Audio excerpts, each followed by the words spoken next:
রাশিচক্রে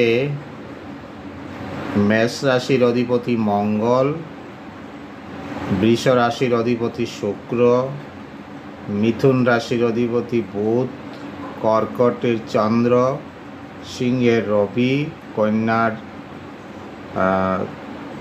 বুধ, তুলার শুক্র, বৃহস্পতির অধিপতি মঙ্গল, ধনুর বৃহস্পতি, বৃশ্চিকের অধিপতি মঙ্গল, ধনুর বৃহস্পতি, মকরের শনি, কুম্ভর শনি, মীন রাশির অধিপতি বৃহস্পতি। এই রাশিচক্রে 12টি রাশির 12টি অধিপতি বা ক্ষেত্র। মেষের ক্ষেত্র মঙ্গল, বৃহস্পতির ক্ষেত্র শুক্র, মিথুন রাশির ক্ষেত্র বুধ, কর্কট রাশি চন্দ্রের ক্ষেত্র, সিংহ রাশি রবির ক্ষেত্র, কন্যা রাশি বুধের ক্ষেত্র, তুলা রাশি শুক্রের ক্ষেত্র,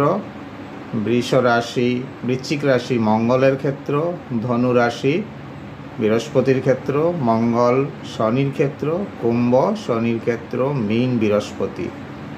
আপনি যদি আপনার জন্মকুষ্ঠি নিজের কুষ্ঠি নিজে দেখতে চান তবে এই 12টি রাশি নাম এবং তাদের ক্ষেত্র প্রথমত শিখতে হবে। ধন্যবাদ।